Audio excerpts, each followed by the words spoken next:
Hello students, welcome to my channel. तो अगर आप लोग बीए थर्ड सेमेस्टर में इंग्लिश लिटरेचर पढ़ रहे हैं, ब्रिटिश एंड अमेरिकन ड्रामा इसमें आपको पढ़ना है, तो आज के इस वीडियो में मैं आपका इंपॉर्टेंट एमसीक्यू बताने वाली हूँ, ऑब्जेक्टिव्स टाइप क्वेश्चन बताने वाली हूँ। 1 से लेकर 8 तक की जो यूनिट्स हैं आपके सिलेबस में, उन 8 यूनिट से जितने भी तरह के इंपॉर्टेंट ऑब्जेक्टिव्स टाइप क्वेश्चन आपके एग्जाम में आ सकते हैं और आएंगे, 100% आएंगे, वो मैं आज की इस वीडियो में आपको बताने वाली हूँ।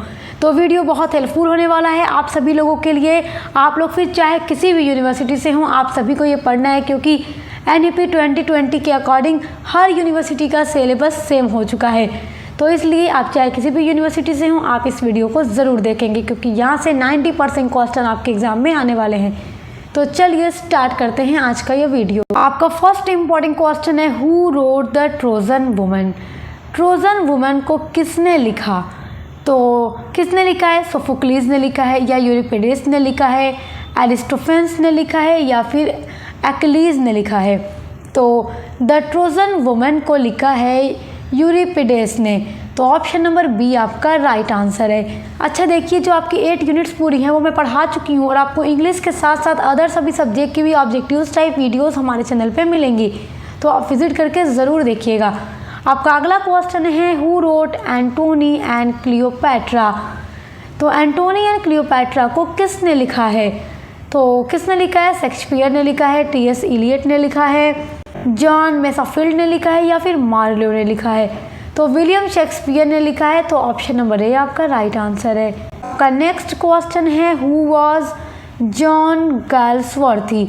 जॉन गाल्सवर्थी कौन थे? फर्स्ट आपका ऑप्शन है, a problem play writer. Problem play लिखा करते थे। ए प्रॉब्लम प्ले भी एक तरह का ड्रामा होता है, जो सब कुछ मैं आपको यूनिट नंबर 1 में पढ़ा चुकी हूँ। सेकेंड ऑप्शन है आपका, a writer and social reformer. एक लेखक थे, एंड सोशल रिफॉर्मर मतलब होता है समाज सुधारक। ऑप्शन नंबर सी है आपका, A and B both. For D है नॉन ऑफ दीज।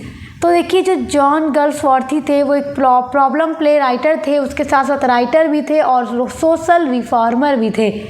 तो आपका जो option number A and B है दोनों राइट है, इसलिए आपका सी वाले पर आप एग्जाम में मार्क करेंगे ए एंड बी बोथ, ये आपका राइट हो जाएगा। देखिए, आपका अगला क्वेश्चन है, Aristotle's elements of drama included. Aristotle का जो एलिमेंट ऑफ ड्रामा है उसमें क्या क्या चीज़ें शामिल हैं? तो ऑप्शन नंबर ए है प्लॉट एंड कैरेक्टर, ये भी शामिल है उनके एलिमेंट ऑफ ड्रामा में। ऑप्शन नंबर बी है थॉट एंड डिक्शन, तो ये भी एरिस्टोटल के एलिमेंट ऑफ ड्रामा में शामिल है। थर्ड है आपका ऑप्शन सॉन्ग एंड स्पेक्टिकल, तो ये भी एलिमेंट ऑफ ड्रामा में शामिल है। और डी है ऑल ऑफ दीज। तो देखो, जब ये भी शामिल है, ये भी शामिल है, ये भी शामिल है, तो अरिस्टोटल के एलिमेंट्स ऑफ ड्रामा में ये सब चीज़ें आती हैं, इसलिए आप मार्क करेंगे, टिक करेंगे ऑल ऑफ दीज पर। ऑप्शन नंबर डी आपका राइट आंसर होगा। अगला क्वेश्चन है आपका, cacophony might be used in writing about. Cacophony जो होता है ये एक एलिमेंट ऑफ ड्रामा है, जो मैं पढ़ा चुकी हूँ आपको यूनिट नंबर 2 में। और cacophony might be used in writing about मतलब किस तरह की राइटिंग में ये यूज़ होता है? तो फर्स्ट आपका ऑप्शन है tolling of distant bells. Tolling मतलब बजती हुई, डिस्टेंट बेल यानी दूर की बजती हुई घंटियाँ। ऑप्शन नंबर बी है chaotic violence of a battle ground. Battle ground मतलब होता है युद्ध का मैदान, तो उसमें जो उथल पुथल मची है, जो वायलेंस हो रहा है, हिंसा हो रही है, उसमें भी कैकोफोनी यूज़ होता है। देखो, कैकोफोनी एक ऐसा वर्ड होता है जो डर पैदा करता है, फियर पैदा करता है, या फिर ऐसी आवाज़ होती है जो पसंद नहीं आती, कानों को सुनने में अच्छा नहीं लगता। थर्ड आपका ऑप्शन है noise of A busy city street. मतलब बिजी सिटी स्ट्रीट यानी बिजी शहरों की गलियों का जो नॉइस है, जो शोर है, ये सब कैकोफोनी वाले वर्ड्स होते हैं। मतलब जो कानों को सुनने में बिल्कुल अच्छा ना लगे, अजीब सा फील हो, तो सभी चीज़ों में यूज़ होता है कैकोफोनी, इसलिए all of above option number D आपका राइट आंसर है। नेक्स्ट क्वेश्चन वेरी इंपॉर्टेंट है, cacophony is the opposite of the literary device. Cacophony opposite है, उल्टा है ऑफ द लिटरेरी डिवाइस। किस लिटरेरी डिवाइस का? तो आपको पढ़ा चुकी हूँ ना, क्या मेलोप्रोपिज्म का अपोजिट है? बिल्कुल भी नहीं। ऑप्शन नंबर बी है ह्यूब्रिस, तो ये भी राइट नहीं है आपका। थर्ड है यूफोनी, डी है नेमेसिस। तो देखो, कैकोफोनी अपोजिट होता है यूफोनी का। कैकोफोनी नॉइसी वॉइस होती है जो कानों को सुनने में पसंद नहीं आती, जबकि यूफोनी अच्छी वॉइस होती है, गुड वॉइस होती है, जो कानों को सुनने में अच्छा लगता है। जब हमारे कान ऐसी आवाज़ सुनते हैं तो अच्छा लगता है। जैसे अगर आप भीड़ में जाएं, रोड पर आप बहुत ज़्यादा रश हो, तो आप जैसे ट्रैफिक लगा हुआ हो एकदम भीड़ में, आपको कैसी आवाज़ आएगी? आपको अच्छा नहीं लगेगा, आप कहेंगे वो कैकोफोनी, मतलब जो कानों को सुनने में अच्छा ही नहीं लगता।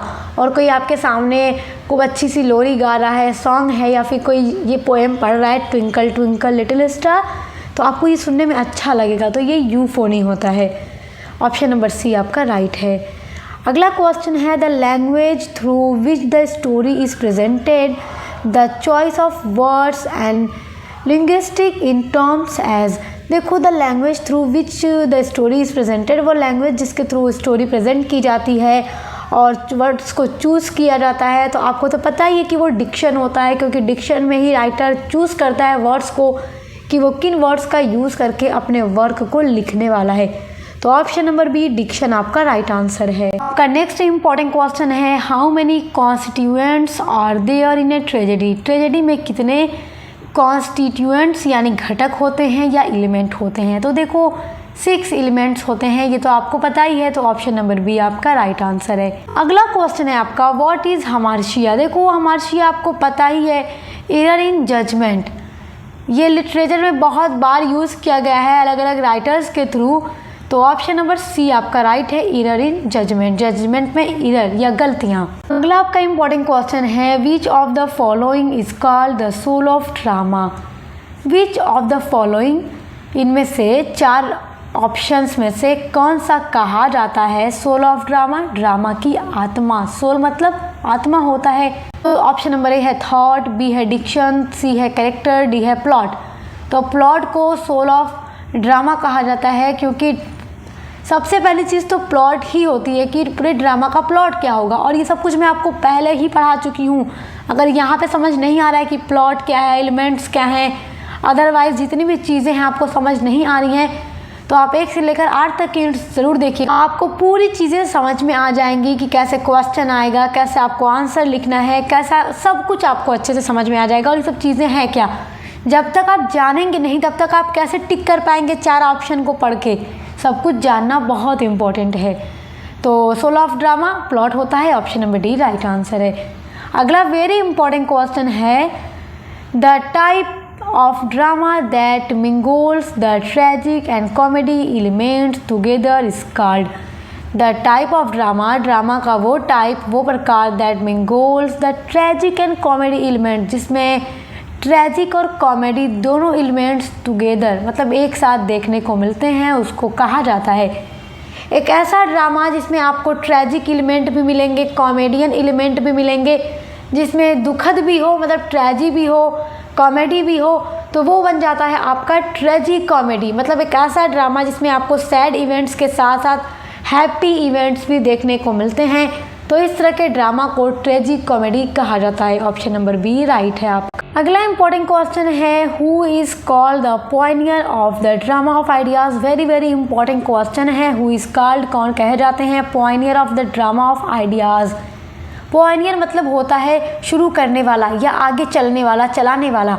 मतलब ड्रामा ऑफ आइडियाज़ एक तरह का ड्रामा होता है, तो उसका पॉइनियर कौन है, उसको शुरू करने वाला व्यक्ति कौन है। तो यहाँ 4 राइटर्स के नाम दिए जा रहे हैं, इनमें से आपको चूज़ करना है कि कौन से राइटर पॉइनियर हैं ड्रामा ऑफ आइडियाज़ के। ड्रामा ऑफ आइडियाज़ क्या है वो मैं पढ़ा चुकी हूँ यूनिट नंबर 1 में ही आपको। तो देखो जॉर्ज बर्नार्ड शॉ को ड्रामा ऑफ आइडियाज़ का पॉइनियर कहा जाता है, इन्होंने ही ड्रामा ऑफ आइडियाज़ की शुरुआत की थी। तो option number C George Bernard Shaw आपका राइट आंसर है। आपका अगला क्वेश्चन है what according to Aristotle is the aim of a successful tragedy.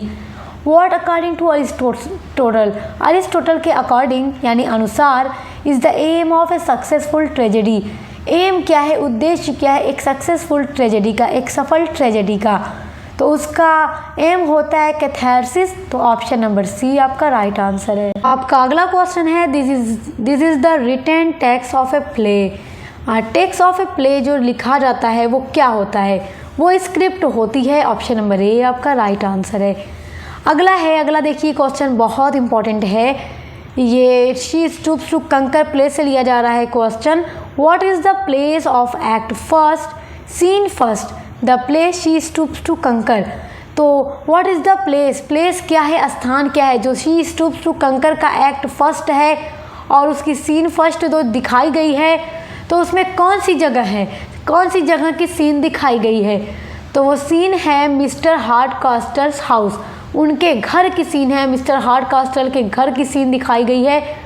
तो ऑप्शन नंबर ए राइट है। एक बात आपसे कहूँगी कि आपके जितने भी प्लेस आपके सिलेबस में दिए गए हैं उनसे भी जितना इंपॉर्टेंट एमसीक्यू बनेगा हम वो भी इसी वीडियो में कवर करने वाले हैं, ठीक है। तो अगला क्वेश्चन आपका, when did Arthur Miller die, Arthur Miller की मृत्यु कब हुई। तो इनकी मृत्यु कब हुई थी। तो ऑप्शन नंबर ए देखिए आपका है 10 फरवरी 2005। तो 10 फरवरी 2005 में आर्थर मिलर की मृत्यु हुई थी। Option number A right answer है आपका। अगला क्वेश्चन है, of what origin is Jim's family, Jim's के फैमिली की उत्पत्ति क्या है। ओरिजिन मतलब उत्पत्ति, तो आयरिश हैं। ऑप्शन नंबर 1 आपका राइट आंसर है। अगला क्वेश्चन है, where does Tom work, Tom कहाँ पर वर्क करता है। तो कहाँ पे करता है, ये फार्मेसी में वर्क करता है, नहीं। फ्लावर शॉप में, बिल्कुल नहीं। न्यूज़पेपर में, नहीं। ये वर्क करता है at a shoe warehouse में, शू वेयर हाउस में ये काम करता है। ऑप्शन नंबर बी राइट है आपका। अगला क्वेश्चन है, what does Tom like to write, Tom को क्या लिखना पसंद है। तो इसको लिखना पसंद है पोएट्रीज। ऑप्शन नंबर सी आपका राइट आंसर है। आपका अगला इंपॉर्टेंट क्वेश्चन है, the place she stoops to conquer is a, तो क्या है ये, आप पढ़ चुके हैं ना, मैं पढ़ा चुकी हूँ आपको शी स्टूप्स टू कंकर। तो ये कॉमेडी प्ले है। ऑप्शन नंबर ए राइट है। ओलिवर गोल्डस्मिथ का बहुत ही अच्छा कॉमेडी प्ले है ये। तो ऑप्शन नंबर ए राइट है आपका, कॉमेडी। अगला इंपॉर्टेंट क्वेश्चन भी देखिए, how many title, this is very important question. देखिए बड़ा अच्छा क्वेश्चन है, how many title of the she stoops to conquer, she stoops to conquer के कितने टाइटल हैं। देखो बहुत सारे ऐसे प्ले होते हैं, नाटक यानी ड्रामा होते हैं जिनके एक से ज़्यादा टाइटल होते हैं। तो इसका कितना टाइटल है, देखो इसका 2 टाइटल है, 2 टाइटल्स हैं इसके। पहला तो है शी स्टूप्स टू कंकर, ये टाइटल केट हार्डकास्टल के लिए है कि वो झुक जाती है अपने प्यार के लिए, मार्लो के लिए झुक जाती है ये। तो एक टाइटल ये है। दूसरा टाइटल है the mistake of A night, मतलब एक रात की गलती। जैसे जब मार्लो आता है अपने दोस्त के साथ मिस्टर हार्डकास्टल के घर, तो आप लोगों ने देखा वो रास्ते में नहीं जानता था कि टोनी लुम्किन उन्हीं का बेटा है। तो उसी से पूछता है कि मिस्टर हार्डकास्टल का घर किधर है। तो बड़ा टोनी जो है बड़ा अपने बाप से चिढ़ा रहता था, उनको परेशान करता रहता था, उनको घर बताता है बड़ा घुमा फिरा कर। तो वो लोग सोचते हैं कि अरे घर तो बहुत दूर है, अब जाएंगे कैसे, इतनी रात हो गई। वो कहेगा चलो एक रात एक बार में रुक जाते हैं, और वो अपने ही घर लेके जाता है उनको बार में रोकने के लिए। बताता नहीं है कि यही घर मिस्टर हार्डकास्टल का है, क्योंकि मिस्टर हार्डकास्टल का जो घर है वो ओल्ड फैशन है, उनका ख्यालात क्योंकि ओल्ड फैशन वाले व्यक्ति हैं वो। तो मार्लो सच में समझता है कि हाँ ये सच में इन है यानी बार है, और जो उनकी बेटी केट थी वो उसको बार मेड समझ रहा था। तो बड़ा अच्छा कॉमेडी प्ले है, तो आप पढ़ लीजिएगा, मैंने पढ़ा दिया है। ऑप्शन नंबर बी आपका राइट है 2, क्योंकि इसके 2 टाइटल हैं। अगला क्वेश्चन है आपका, mister Hardcastle was friend was, mister Hardcastle जो थे वो दोस्त थे। तो किसके दोस्त थे, हेस्टिंग के, नो, हेस्टिंग्स तो यंग मार्लो का दोस्त था। टोनी लुम्किन के, नहीं, ये तो उन्हीं का बेटा था, हार्डकास्टल का बेटा ही टोनी लुम्किन था। और ये दोस्त थे तब सर चार्ल्स मार्लो के। ऑप्शन नंबर डी राइट है, इन्हीं के दोस्त थे। अगला इंपॉर्टेंट क्वेश्चन है, शी स्टूप्स टू कंकर वाज फर्स्ट प्रोड्यूस्ड इन, अगर क्वेश्चन पूछ दे शी स्टूप्स टू कंकर वाज फर्स्ट पब्लिश्ड इन या प्रोड्यूस्ड इन, तो मतलब समझ जाइएगा कि ये पहली बार प्रकाशित कब हुआ। तो 1773 में हुआ था। ऑप्शन नंबर बी राइट है आपका। चलिए देखिए आपका अगला इंपॉर्टेंट क्वेश्चन है, nemesis most nearly means, nemesis का मतलब क्या होता है। नेमेसिस भी आपको पढ़ा चुकी हूँ, ये सब लिटरेरी डिवाइस हैं जो ड्रामा में यूज़ किए जाते हैं। तो नेमेसिस का मतलब होता है इनेमी यानी दुश्मन, प्रोटागोनिस्ट का इनेमी होना। तो ऑप्शन नंबर डी राइट है, इनेमी। अगला क्वेश्चन है, ए ड्रामा इज़ डिवाइडेड इन 2, तो ड्रामा किस में डिवाइड होता है, एक्ट्स में डिवाइड होता है। और नॉवेल आप जानते ही हैं कि चैप्टर्स में डिवाइड होती है नॉवेल, और ड्रामा एक्ट्स में डिवाइड होता है। ऑप्शन नंबर सी राइट है आपका। अगला question, how many characters are in foil mainly used for, कितने कैरेक्टर्स यूज़ होते हैं फॉइल कैरेक्टर के लिए, मतलब फॉइल अगर दिखाना हो ड्रामा के अंदर तो कितने कैरेक्टर्स का यूज़ राइटर करता है मेनली, तो 2 कैरेक्टर्स का यूज़ करता है। ऑप्शन नंबर डी राइट है आपका। सब कुछ आपको पढ़ा चुकी हूँ यूनिट्स के टाइम, जब आपकी यूनिट्स को पढ़ा रही थी। तो अगला क्वेश्चन है where does the term euphemism origin from. Euphemism भी एक लिटरेरी डिवाइस है, तो ये कहाँ से शुरू हुआ, इसकी उत्पत्ति कहाँ पर हुई, ये कहाँ पर ओरिजिन हुआ, तो ग्रीक में। ऑप्शन नंबर सी राइट है आपका, ग्रीक। अगला आपका क्वेश्चन है हाउ ओल्ड इज़ यागो। यागो की उम्र क्या है। यागो विलेन है ओथेलो प्ले में, और बहुत सारी यूनिवर्सिटीज़ में ओथेलो की जगह मैकबेथ ड्रामा दिया गया है। तो मैकबेथ का भी जो MCQ है इसी वीडियो में कवर करेंगे हम, ताकि आपका पूरा एक ही वीडियो में कंप्लीट हो जाए, तैयार हो जाए। तो जहाँ ओथेलो है वो ओथेलो वाला तैयार कर लेंगे, और मैकबेथ वाले मैकबेथ वाला पढ़ लेंगे। तो यागो की जो उम्र है वो 28 है। ऑप्शन नंबर बी राइट है आपका। अगला क्वेश्चन है what is Brabantio's position in Venice. Brabantio ये भी ओथेलो प्ले में ही एक कैरेक्टर है। तो ब्रेवेंशियो की पोजीशन क्या है वेनिस में, तो ये सेनेटर है, सांसद है। ऑप्शन नंबर ए राइट है आपका। अगला क्वेश्चन है who use the wine dark epithet. किसने यूज़ किया वाइन डार्क एपिथेट को, तो होमर ने यूज़ किया है। ऑप्शन नंबर सी राइट है आपका, होमर। अगला इंपॉर्टेंट क्वेश्चन है व्हाट इज़ ए मेलाप्रोपिज्म। मेलाप्रोपिज्म भी एक लिटरेरी डिवाइस होता है।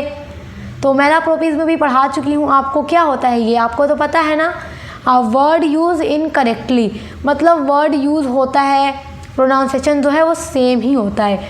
तो ऑप्शन नंबर सी राइट है आपका। अगला क्वेश्चन है who was fair and noble हॉटेस।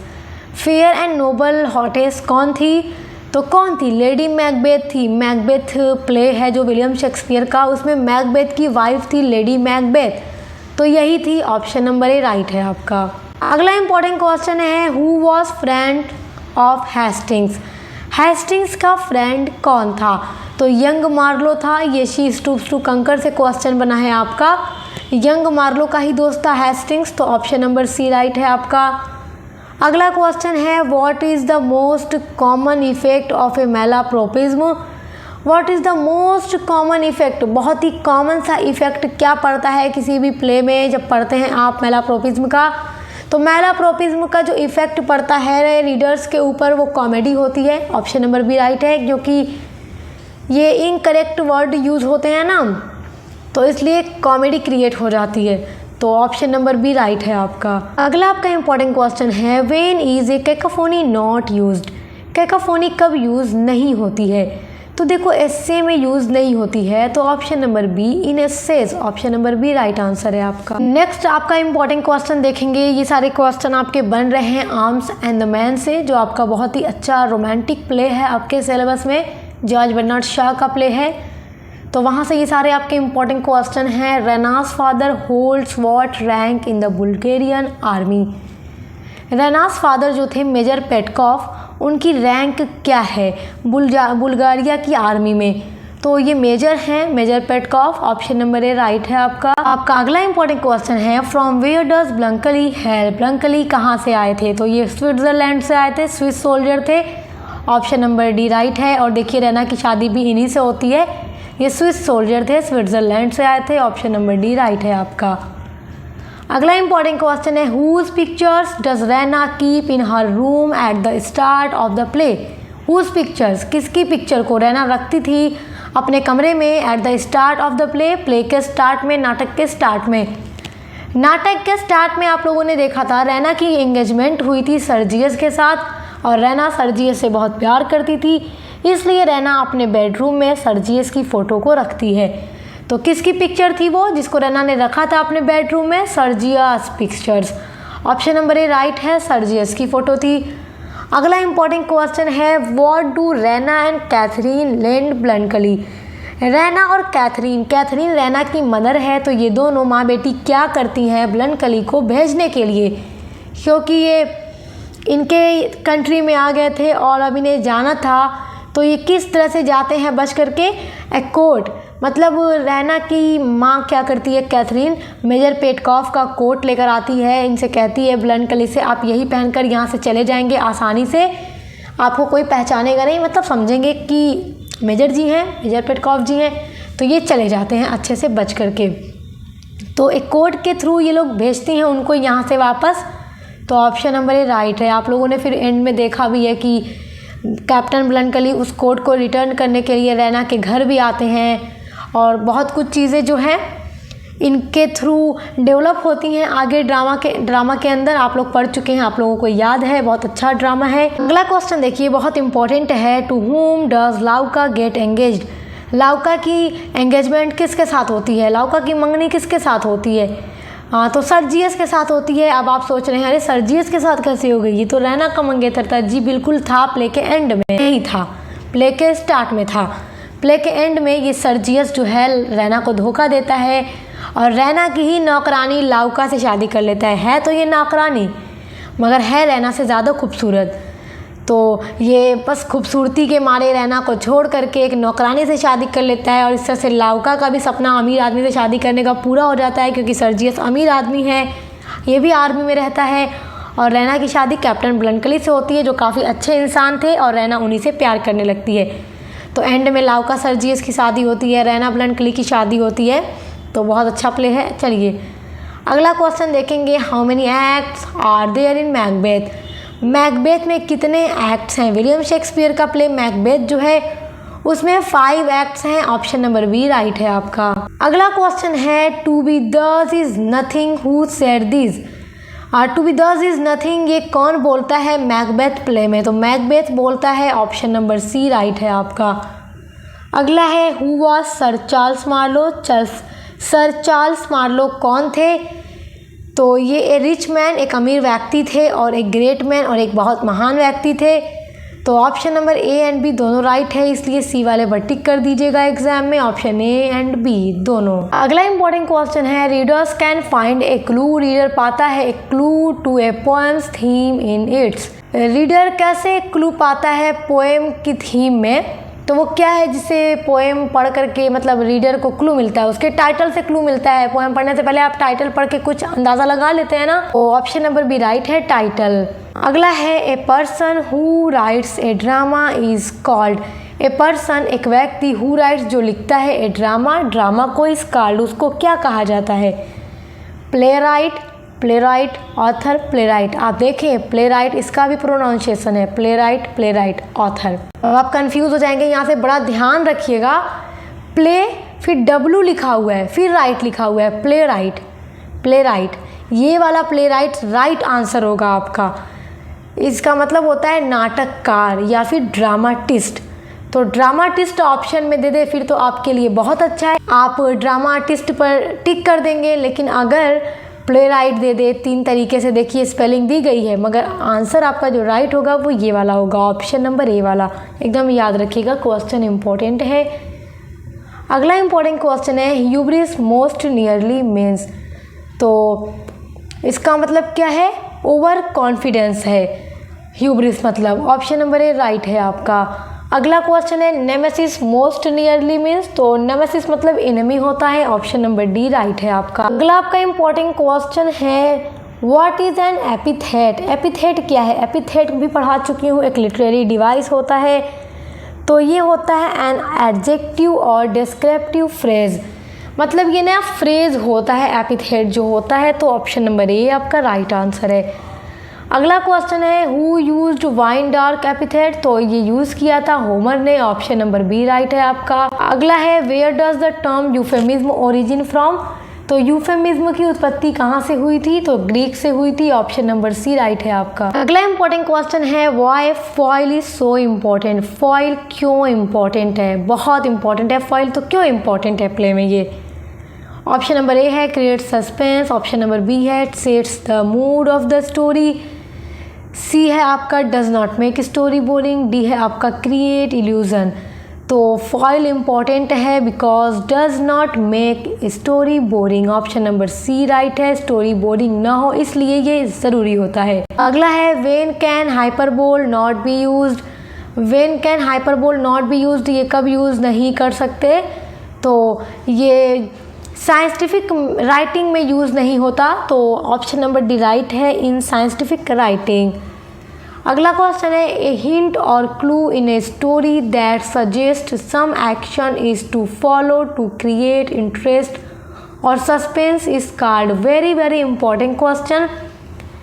आपको जब पढ़ा रही थी सारा लिटरेरी डिवाइस, जब पढ़ा रही थी ड्रामा का लिटरेरी डिवाइस, तो आपको पढ़ा चुकी हूँ एक लिटरेरी डिवाइस है फोर शैडोइंग। जब राइटर को अपने रीडर्स को हिंट देना होता है कि आगे स्टोरी में कौन सा एक्शन हो सकता है, तो उसके लिए वो फोर शैडोइंग का यूज़ करता है, जिससे रीडर को या ऑडियंस को हिंट मिल जाए। और जब हिंट मिल जाता है तो आपको ऐसा लग जाता है ना कि आगे ऐसा हो सकता है स्टोरी में, तो जिससे स्टोरी काफ़ी ज़्यादा इंटरेस्टिंग हो जाती है और रीडर के मन में सस्पेंस क्रिएट हो जाता है। तो उसको कहते हैं foreshadowing. Option number B right है आपका। अगला क्वेश्चन है what is a motive. Motive क्या है? तो देखो ये होता है ए रिकरिंग इमेज और आइडिया। इमेज और आइडिया जो क्रिएट होता है, ये मोटिव होता है, कला वगैरह। तो ऑप्शन नंबर सी राइट है। अगला है prologue can be used in. तो प्रोलॉग किस में यूज़ होता है? तो ये सभी में यूज़ होता है, नॉवेल्स में भी होता है, प्लेस में होता है, पोएट्री में होता है। तो एनी ऑफ द अबव, यानी डी आपका राइट आंसर होगा। अगला इंपॉर्टेंट क्वेश्चन है व्हाट इज़ कैकोफोनी। ये क्वेश्चन बहुत इंपॉर्टेंट है। तो देखो कैकोफोनी क्या है? पहला है सॉफ्ट ब्यूटीफुल साउंड। तो ये तो कभी हो ही नहीं सकता, कैकोफोनी ये है ही नहीं, ये तो यूफोनी होता है। तो ये तो पहले ही कट हो गया। ऑप्शन नंबर बी है द अपोजिट ऑफ यूफोनी। तो हाँ, ये सही होगा आपका, द अपोजिट ऑफ यूफोनी, क्योंकि कैकोफोनी यूफोनी का अपोजिट होता है। सी है आपका लाउड नॉइस साउंडिंग वर्ड्स, मतलब ऐसा वर्ड जो बहुत लाउड हो, शोर शराबा, या ऐसा वर्ड्स जो मतलब आपको मैंने बताया था ना कि जिसको सुनकर कानों को बिल्कुल अच्छा ना लगे। तो ये बहुत नॉइसी वर्ड्स होते हैं, ऐसे साउंड होते हैं जो सुनने में अच्छे नहीं लगते, तो वो कैकोफोनी होता है। तो ये भी सही है। तो जब बी एंड सी दोनों राइट है, तो यहाँ देखिए ऑप्शन नंबर डी है बी एंड सी बोथ। तो आप इस पर मार्क कीजिएगा, क्योंकि एक नहीं कर सकते आप मार्क। जब दोनों राइट आंसर है तो आपको इसी वाले पे टिक करना होगा एग्जाम में। ऑप्शन नंबर डी राइट है आपका। अगला है when is a cacophony not use. तो ये नहीं यूज़ होता है, किसमें? ये एसेज में यूज़ नहीं होता है। ऑप्शन नंबर सी आपका राइट है। अगला क्वेश्चन है what does diction refer to. What does diction, diction क्या रिफर करता है, क्या बताता है डिक्शन? तो देखो डिक्शन होता है वर्ड्स को चूज़ करना, वर्ड चॉइस करना। राइटर्स जो है वर्ड को चूज़ करता है। तो ऑप्शन नंबर सी देखिए the author's word choice. Words को चूज़ करना डिक्शन होता है, यानी शब्द चयन, कि राइटर कौन से वर्ड को यूज़ करके अपना वर्क लिखने वाला है, अपना प्ले या जो कुछ भी उसे लिखना है लिखेगा, तो वो डिक्शन होता है। ऑप्शन नंबर सी आपका राइट है। अगला है what is the denotation of glee. Glee का क्या अर्थ है, मतलब ग्ली का समानार्थी शब्द और क्या है? तो ग्रेट डिलाइट, मतलब ग्ली मतलब होता है ना बहुत ज़्यादा खुशी, उत्साह, उल्लास। तो ग्रेट डिलाइट बहुत ज़्यादा आनंद होना। तो ऑप्शन नंबर ए आपका राइट आंसर है। अगला आपका क्वेश्चन है what is the connotation of universal. तो इसमें आपका राइट आंसर होगा ऑप्शन नंबर ए वाला, great, expensive, inclusive, slightly formal. तो ऑप्शन नंबर ए आपका राइट है। अगला है circumlocution literary means. Very very important question. Circumlocution भी एक लिटरेरी डिवाइस होता है। तो इसका मतलब क्या है? पढ़ा चुकी हूँ आपको। इसका मतलब होता है talking around. Option number C right है। जब राइटर को अपने रीडर्स को कोई बात डायरेक्टली नहीं बतानी, घुमा फिरा कर वही बात करता है राइटर जब, तो वो सरकम लोकेशन का यूज़ करता है। ऑप्शन नंबर सी आपका राइट है, टॉकिंग अराउंड, घुमा फिरा कर बात करना। अगला है which is an example of a slang euphemism. तो स्लैंग इफेमिज्म का एग्जाम्पल क्या है? तो कोलैटरल डैमेज है। ऑप्शन नंबर सी राइट है। अगला इंपॉर्टेंट क्वेश्चन है आपका which is the first English tragedy. पहली इंग्लिश ट्रेजेडी कौन सी है? बहुत इंपॉर्टेंट क्वेश्चन है। तो देखो गोर बुडोक जो है ये फर्स्ट इंग्लिश ट्रेजेडी है। ये बी है, ठीक है, GORBODUC। तो गोरबुडोक ये इंग्लिश फर्स्ट ट्रेजेडी है। ऑप्शन नंबर बी राइट है। अगला क्वेश्चन है which play is not written by Shakespeare. यहाँ चार ऑप्शन में से कौन सा प्ले शेक्सपियर ने नहीं लिखा है? तो द ज्यू ऑफ माल्टा ये शेक्सपियर ने नहीं लिखा है, जबकि Othello, Macbeth, as you like it ये सब शेक्सपियर के प्ले हैं। तो ऑप्शन नंबर ए राइट है, ये नहीं लिखा है। अगला इंपॉर्टेंट क्वेश्चन है, what was the chief component of the sentimental comedy. Sentimental comedy का चीफ कंपोनेंट क्या है, घटक कौन सा है, तो पैथोस है। ऑप्शन नंबर बी राइट है आपका। अगला क्वेश्चन है, who wrote the murder in the cathedral. Murder in the cathedral को किसने लिखा है, तो टी.एस. इलियट ने लिखा है। ये आपके सिलेबस में प्रिस्क्राइब्ड भी है, तो ऑप्शन नंबर ए राइट है आपका। अगला इंपॉर्टेंट क्वेश्चन है, who is called the father of poetic drama in England. Who is called the father, कौन कहे जाते हैं father of poetic drama in England. England में पोएट्रिक ड्रामा के फादर किसको कहा जाता है, तो टी.एस. इलियट को कहा जाता है। ऑप्शन नंबर बी राइट है। टी.एस. इलियट पोएट्रिक ड्रामा के फादर हैं इंग्लैंड में, तो ऑप्शन नंबर बी राइट है आपका। अगला इंपॉर्टेंट क्वेश्चन है, how many types of plots are there.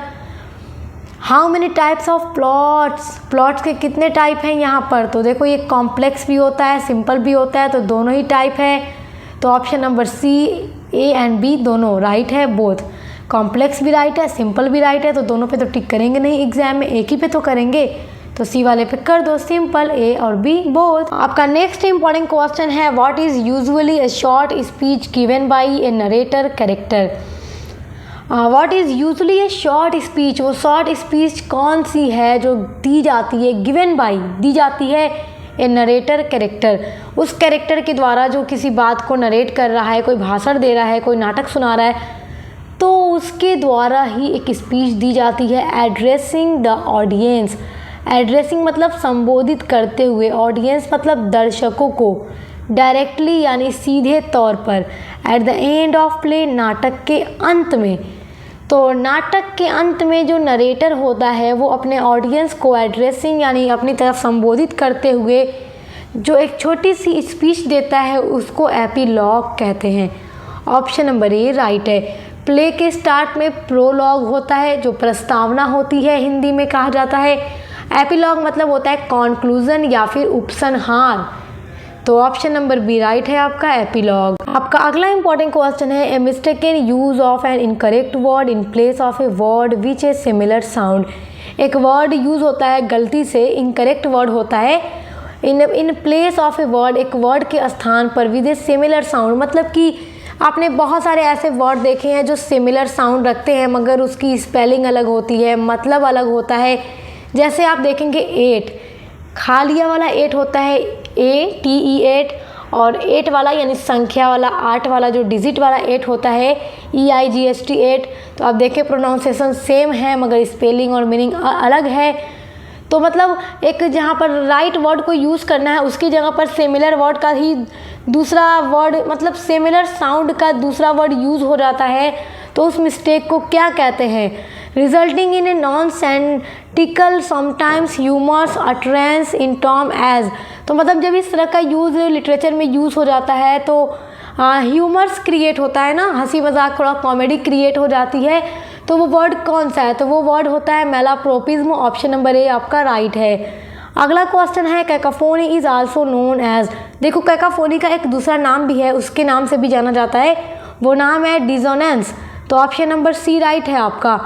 अगला क्वेश्चन है, कॉन्फ्लिक्ट्स क्रिएट, कॉन्फ्लिक्ट क्रिएट करता है, क्या क्रिएट करता है। अगर कोई मूवी आप देख रहे हैं, हीरो और विलेन में कॉन्फ्लिक्ट्स आ जाए तो फन क्रिएट होता है क्या, नहीं ना, टेंशन क्रिएट होती है, तो ऑप्शन नंबर सी राइट है, टेंशन क्रिएट होता है, परेशानी क्रिएट होती है।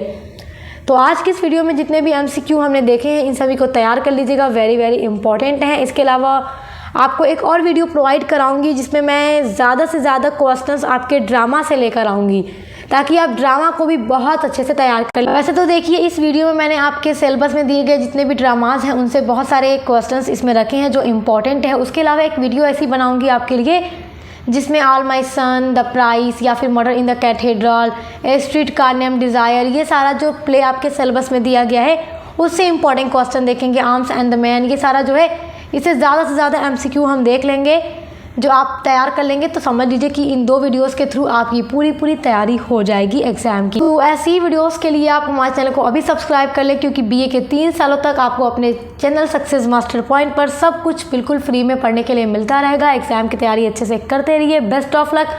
अब मिलते हैं नेक्स्ट वीडियो के साथ।